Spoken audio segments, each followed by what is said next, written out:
تمسك بحبل الله واتبع الهدى ولا تك بدعيا لعلك تفلح ورن بكتاب الله والسنن التي أتت عن رسول الله تنجو وتربح. إن الحمد لله نحمده ونستعينه ونستغفره ونعوذ بالله من شرور أنفسنا ومن سيئات أعمالنا من يهده الله فلا مضل له ومن يضلل فلا هادي له واشهد أن لا إله إلا الله وحده لا شريك له واشهد أن محمدا عبده ورسوله صلى الله عليه وسلم. يا أيها الناس اتقوا ربكم الذي خلقكم من نفس واحدة وخلق منها زوجها وبث منهما رجالا كثيرا ونساء واتقوا الله الذي تساءلون به والأرحام إن الله كان عليكم رقيبا. يا أيها الذين آمنوا اتقوا الله حق تقاته ولا تموتن إلا وأنتم مسلمون. يا أيها الذين آمنوا اتقوا الله وقولوا قولا سديدا يصلح لكم أعمالكم ويغفر لكم ذنوبكم ومن يطع الله ورسوله فقد فاز فوزا عظيما. أما بعد فإن أصدق الحديث كتاب الله وخير الهدي هدي محمد صلى الله عليه وسلم وشر الأمور محدثاتها وكل محدثة بدعة وكل بدعة ضلالة وكل ضلالة في النار. Nous commençons donc la première partie du cours, leçon à tirer du jeûne de Ashura et de Muharram.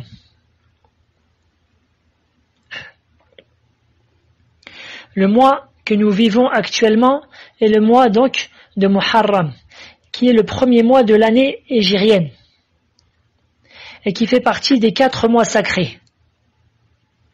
3 d'entre ces mois sont consécutifs.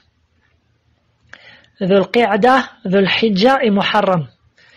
Dhul Qi'dah qui est le 11e mois de l'année, Dhul Hijjah qui est le 12e mois et Muharram qui est le premier mois de l'année. D'accord? Donc ces 3 mois viennent consécutivement. Et le 4e mois sacré est Rajab, qui est le 7e mois de l'année hégirienne, qui se trouve entre Jumada al-Akhirah et Sha'ban. Et le mois Muharram s'appelle ainsi min shiddati tahrimihi, c'est-à-dire du fait qu'il est très sacré. Et le fait de commettre des injustices envers soi-même, en tombant par exemple dans l'association, ou l'innovation, ou les péchés, ou l'injustice envers autre que soi, que ce soit par la parole ou les actes, eh bien, cette injustice-là est bien pire que durant les autres mois. Allah tabaraka ta'ala dit, قال الله تعالى إن عدة الشهور عند الله 12 شهرا في كتاب الله يوم خلق السماوات والأرض منها 4 حرم ذلك الدين القيم فلا تظلموا فيهن أنفسكم. Allah Ta'ala dit dans Surat At-Tawbah, le repentir, le verset 36, le nombre de mois auprès d'Allah est de 12. Dans la prescription d'Allah, le jour où il créa les cieux et la terre. 4 d'entre eux sont sacrés. Telle est la religion droite. Ensuite, Allah Ta'ala dit, durant ces mois, ne faites pas de tort à vous-même. قال ابن عباس مفسرا فلا تظلموا فيهن أنفسكم فقال في كلهن ثم اختص من ذلك 4 أشهر فجعلهن حراما وعظم حرماتهن وجعل الذنب فيهن أعظم والعمل الصالح والأجر أعظم. Donc Ibn Abbas, il dit dans l'explication du bout du verset فلا تظلموا فيهن أنفسكم. Durant ces mois, ne faites pas de tort à vous-même, ne soyez pas injuste envers vous-même, c'est-à-dire durant tous ces mois. C'est-à-dire ne soyez pas injuste envers vous-même durant l'un de ces mois, quel qu'il soit. Puis, donc je reprends la parole d'Ibn Abbas, puis il a spécifié 4 mois. Il les a rendus sacrés. Et il a rendu immense leur sacralité. Et a rendu le péché commis abominable. Et la récompense de la bonne action plus grande. Fin de la parole de Ibn Abbas, radiallahu anhuma. Et وقال الحسن البصري رحمه الله تعالى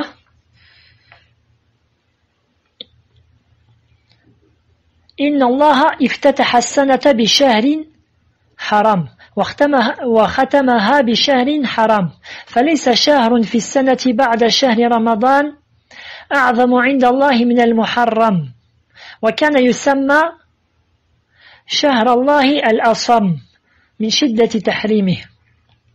Al-Hassan al-Basri dit, certes, Allah a fait débuter l'année par un mois sacré. C'est-à-dire, ce mois-là, c'est Muharram. Et l'a fait terminer par un mois sacré, qui est Dhul Hijjah. Il n'y a donc pas dans l'année, après le mois du Ramadan, plus important que celui de Muharram, et il était appelé le mois d'Allah massif, de par son immense sacralité. Fin de citation. Et ce mois est appelé, comme on a pu l'entendre, Shahrullah. Et comme le prophète sallallahu alayhi wa sallam l'a nommé. Shahrullahi al-Muharram. Le mois d'Allah al-Muharram. Et sachez qu'Allah vous fasse miséricorde, qu'un mot soit annexé à Allah à 2 catégories. Annexé à Allah, c'est-à-dire, dans la grammaire arabe, udifa ila Allah. Le mudaf, c'est le nom d'Allah subhanahu wa ta'ala, et le mudaf ilayh, c'est ce qui est annexé à Allah. Par exemple, comme ici, le mois d'Allah, al-Muharram. Donc, lorsqu'un mot est annexé à Allah, il y a 2 catégories en cela. Idafatu sifatin ila mawsufihi, le fait que soit annexé à Allah un de ses attributs. Un de ses attributs. Comme dans la parole d'Allah tabarak wa ta'ala, وَإِنْ أَحَدٌ مِّنَ الْمُشْرِكِينَ اسْتَجَارَكَ فَأَجِرْهُ حَتَّى يَسْمَعَ كَلَامَ اللَّهِ. Dans la même sourate At-Tawbah, la première page, le verset 6. Et si l'un des associateurs te demande asile, accorde-lui afin qu'il entende la parole d'Allah. حتى يسمع كلام الله ثم أبلغه مأمنه. Puis fais-le parvenir à son lieu de sécurité. Donc, ici, le kalam Allah qui est le Coran, la parole d'Allah qui est le Coran, et donc qui est la parole d'Allah et qui est donc qui fait donc partie, c'est-à-dire Allah Ta'ala, c'est-à-dire le Coran est donc la parole d'Allah et c'est donc Allah Ta'ala a donc l'attribut qui est la parole et donc le Coran est la parole d'Allah Tabarak wa Ta'ala et ce n'est pas une créature. De plus, dans la parole d'Allah Tabarak wa Ta'ala, bal yadahu mabsutatani yunfiqu kayfa yasha. Dans Surat Al-Ma'idah, le verset numéro 64. Bon, c'est le bout d'un verset, le verset le plus long. Allah Ta'ala dit, au contraire, ses 2 mains sont largement ouvertes. Il distribue ses dons comme il veut. Donc, les 2 mains d'Allah font donc partie de ses attributs, subhanahu wa ta'ala. Donc ça, c'est la première catégorie. Et la deuxième catégorie, c'est idafatu al-makhlouq ila khaliqihi. Le fait que soit annexé à Allah une de ses créatures. Comme l'exemple devant nous. Shahrullahi al-Muharram. Le mois d'Allah qui s'appelle al-Muharram. Et Allah, c'est lui le créateur de ce mois et de tous les mois et de ce qui s'y trouve.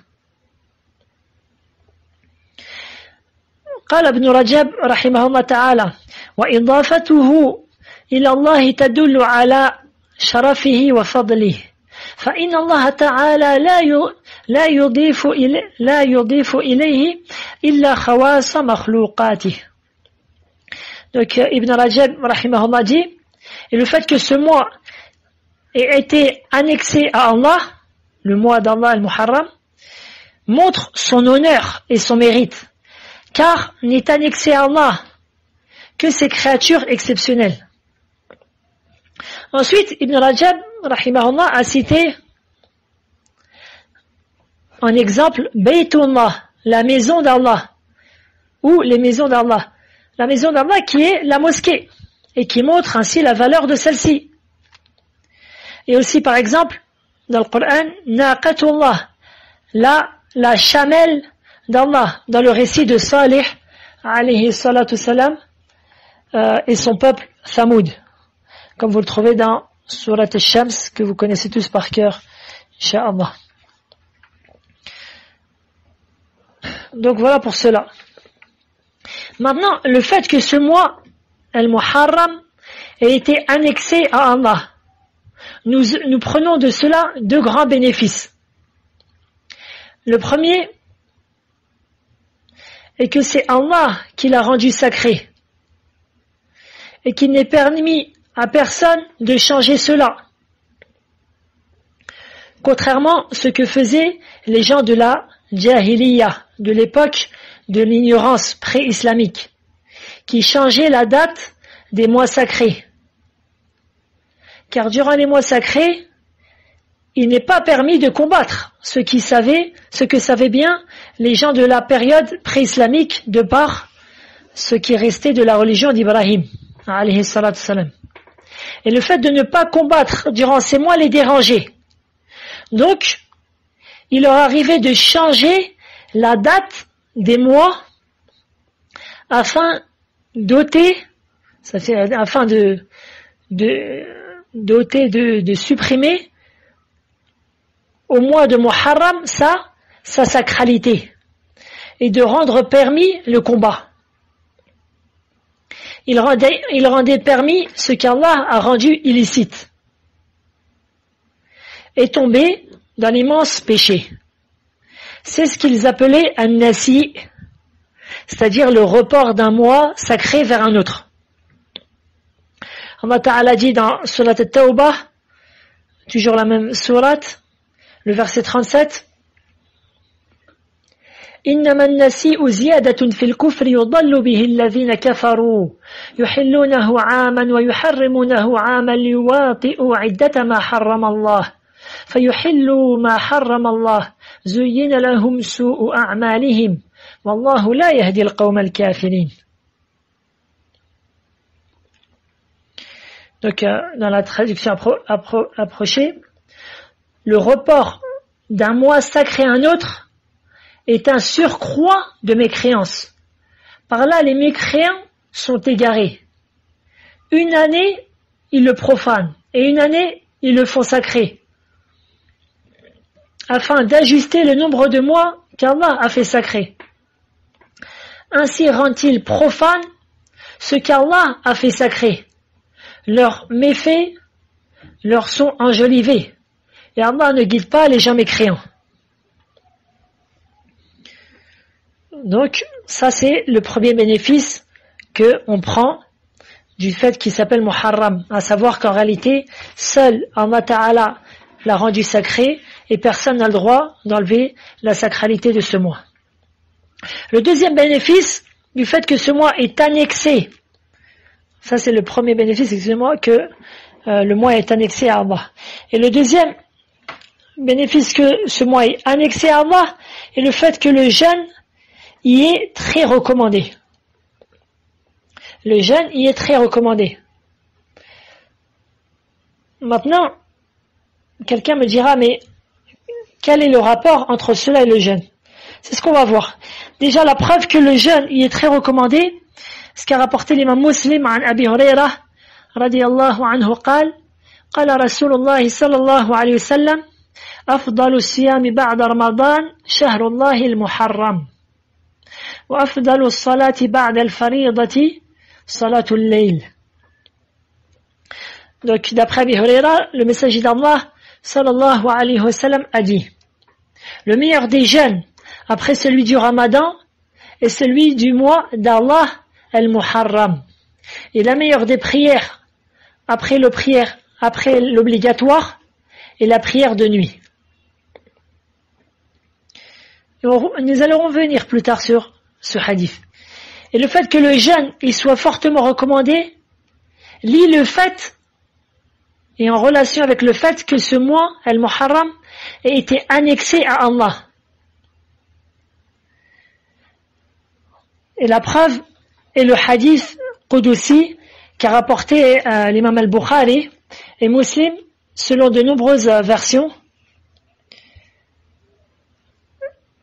J'en cite quelques-unes. عن أبي هريرة رضي الله عنه قال رسول الله صلى الله عليه وسلم قال الله عز وجل كل عمل ابن آدم له إلا الصيام فإنه لي وأنا أجزي به والصيام جنة.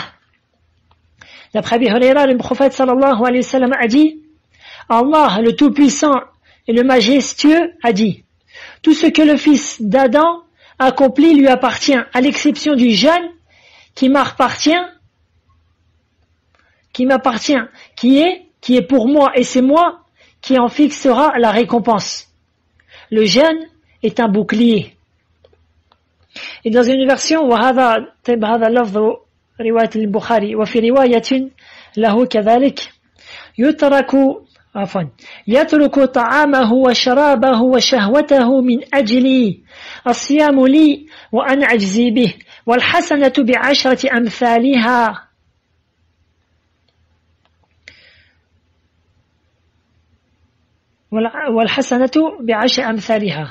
وفي رواية للمسلم كل عمل ابن آدم يضاعفه الحسنة بعشر أمثالها إلى 700 ضعف. قال الله تعالى إلا الصوم فإنه لي وأنا أجزي به يدع شهوته وطعامه من أجلي. Donc la première version c'est celle d'Al-Bukhari. Dans une autre d'Al-Bukhari, il délaisse sa nourriture, sa boisson et ses désirs charnels pour moi. Le jeûne m'appartient et c'est moi qui en fixera la récompense. La bonne action est multipliée par 10 et décuplée. Et on trouve dans une version de Muslim, toute œuvre qu'accomplit le fils d'Adam est multipliée. Et la bonne action est multipliée de 10 à 700 fois. Allah Ta'ala dit, à l'exception du jeûne qui m'appartient, et c'est moi qui en fixera la récompense. Il délaisse, c'est-à-dire le serviteur, délaisse ses désirs charnels et sa nourriture pour moi. Donc tu vois dans tous ces hadiths qu'Allah Ta'ala, il a annexé le jeûne pour lui. Il l'a annexé à lui. Et ainsi, étant donné que le mois de Muharram est un mois de jeûne, où il est fortement conseillé de jeûner, alors celui-ci aussi a été annexé à Allah Tabarak wa Ta'ala. Et Al-Hassan al-Basri, rahimahullah, il voyait que le meilleur des mois sacrés est le mois de Muharram. وقال أبو عثمان النهدي رحمه الله كانوا يعظمون 13 العشر الأخير من رمضان والعشر الأول من ذي الحجة والعشر الأول من المحرم. A dit Abu Uthman al-Nahdi, qui est décédé en 95 de l'Hégire et qui fait partie des de ce qu'on appelle mukhadram, c'est-à-dire des gens qui sont entrés en islam durant la vie du prophète sallallahu alayhi wa sallam, mais qui n'ont pas pu le rencontrer et le voir. Et il a vécu 130 ans. Et certains savants disent qu'il a vécu encore plus que 130 ans, rahimahullah. Il dit, donc Abu Uthman al-Nahdi dit, il, c'est-à-dire les compagnons et les successeurs, il donnait une énorme importance à 3 dizaines.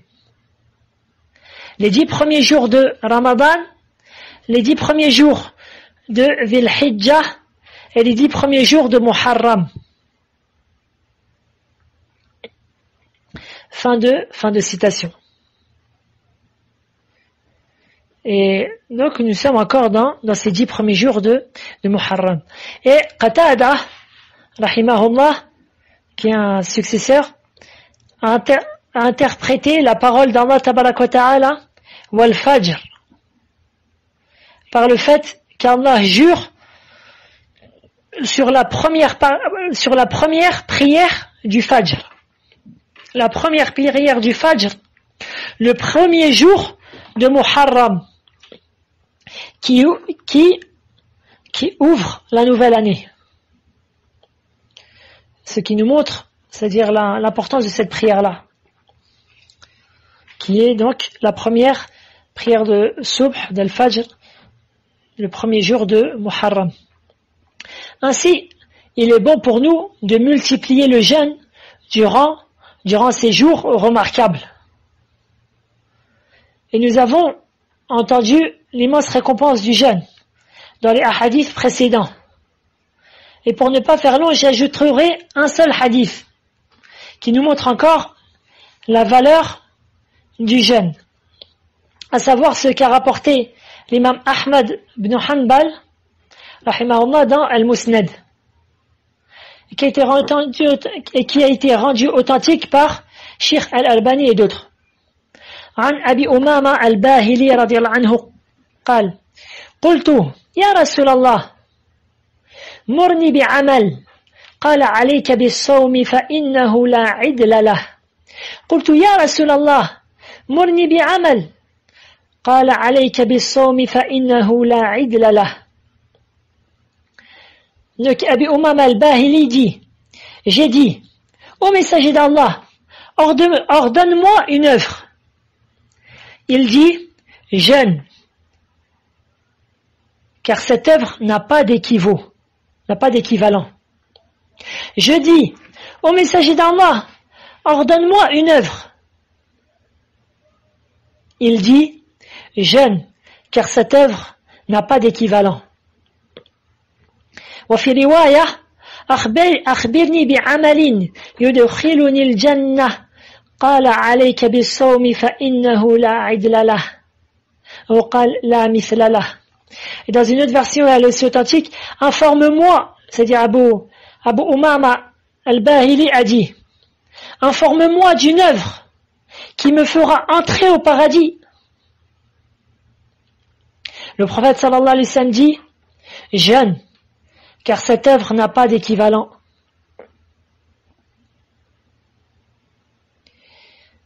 انتهى الحديث. فكان أبو أمامة وأهله يصومون فإذا رؤي في بيته دخان بالنهار علم أنه قد نزل بهم ضيف. سبحان الله.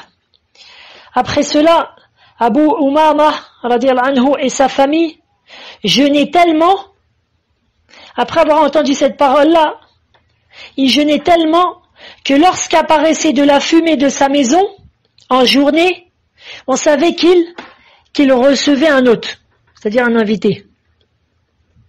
Il a tellement été, été touché par ce hadith-là, qu'il a entendu de la bouche du prophète sallallahu alayhi wa sallam, que Abu Umama et sa famille, ils jeûnaient énormément. De sorte que, lorsqu'on voyait de la fumée sortir de chez lui en journée, de la fumée, c'est-à-dire qu'ils étaient en train de faire la cuisine en journée. Alors les gens savaient qu'ils recevaient un hôte. qu'il recevait un hôte. Subhanallah. C'est-à-dire le fait qu'il préparait de la nourriture pour leur inviter. Car, comme tout le monde sait, le prophète sallallahu alayhi wa sallam dit Man kana yu'minu billahi wal yawmil akhir falyukrim dayfah. Kama jaa fi sahihayn min hadith Abi Hurairah. Car le prophète sallallahu alayhi wa sallam a dit celui qui croit en Allah et au jour dernier, qu'il honore ou qu'il soit généreux avec son hôte, avec son invité. Non. Donc, la première des choses sur laquelle il nous est bon de faire des efforts durant ce mois de Muharram, et plus en particulier les 10 premiers jours de Muharram, et c'est le fait de beaucoup jeûner. De plus, le fait de se préserver de toutes sortes de péchés, grands ou petits, comme on a pu entendre dans le verset précédent, de s'accrocher aux prières en groupe, à la mosquée, et d'augmenter en bien et en bonne action. نسأل الله التوفيق والسداد. قال ابن رجب رحمه الله تعالى ويتعين افتتاح العام بتوبة النصوح تمحو ما سلف من الذنوب السالفة في الأيام الخالية. Ibn Rajab رحمه الله dit, et en particulier débuter l'année par un repentir sincère qui efface les péchés passés commis durant les jours qu'on a laissés derrière nous. Fin de citation. Et vous pouvez revenir vers le 8e cours des 4 règles, Qawad al-Arba, pour voir les conditions du repentir. Revenons maintenant à l'explication du hadith de Abi Hurairah.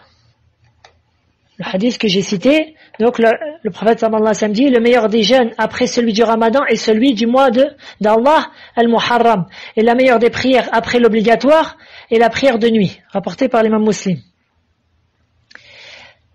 Certains savants ont dit, d'après ce hadith, que le meilleur des jeûnes surérogatoires est celui de Muharram. Ça, c'est la première parole.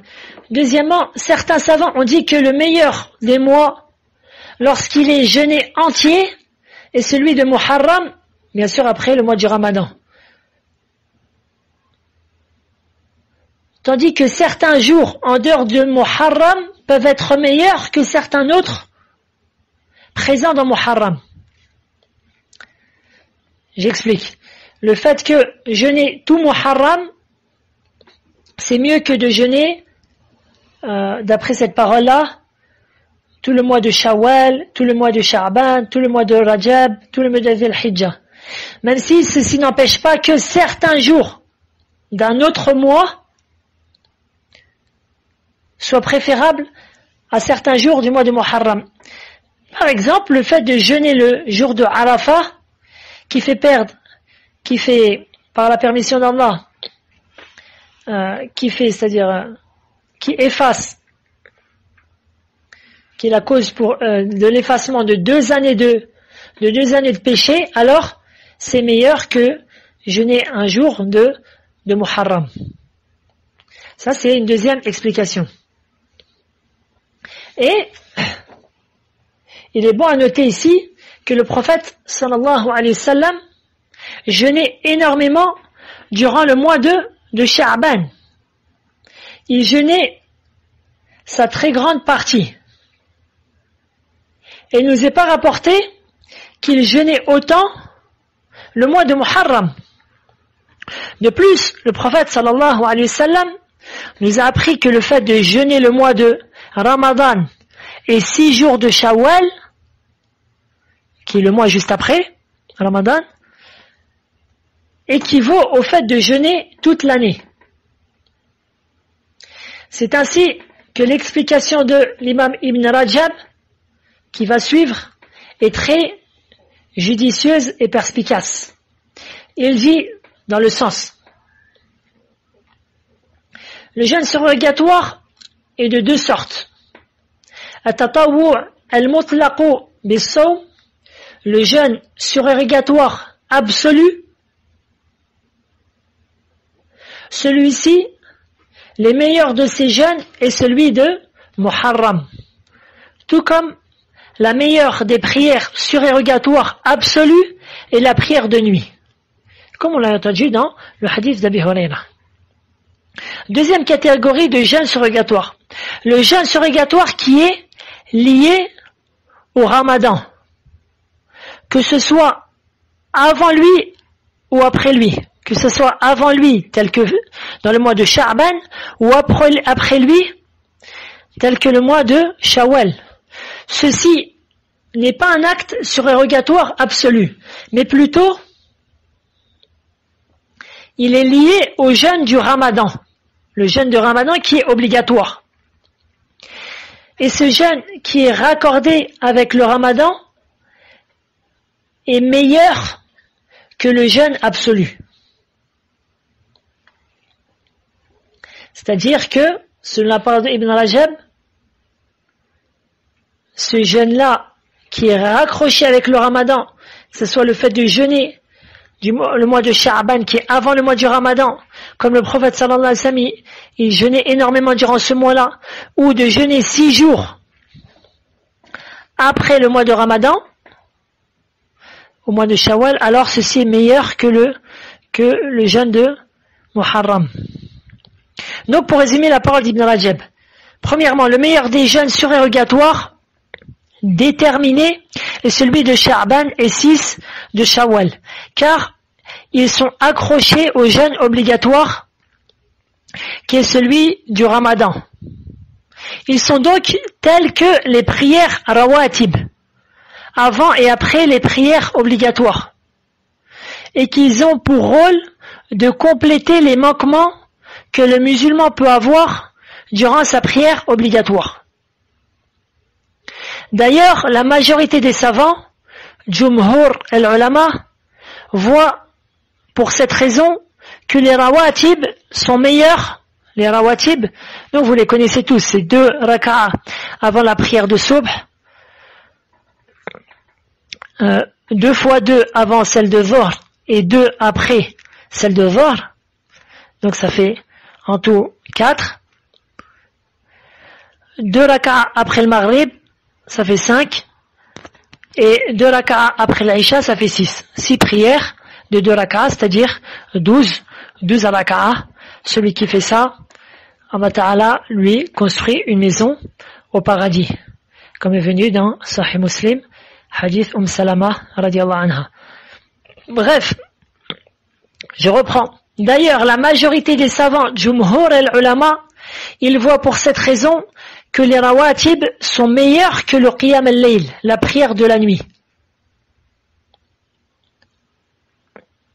Car elles sont accrochées à la prière obligatoire. Tandis que ce qui est voulu dans la parole du prophète sallallahu alayhi wa sallam est la meilleure des prières après l'obligatoire et la prière de nuit, c'est-à-dire la meilleure des prières après l'obligatoire est ce qui est raccroché, ce qui est rattaché à celle-ci. Parmi les prières à la watib, alors, après tout cela, ce qui est le mieux est la prière de nuit. Et ça, c'est bon à savoir qu'à notre époque, très peu sont les gens qui font leur qiyam al-layl.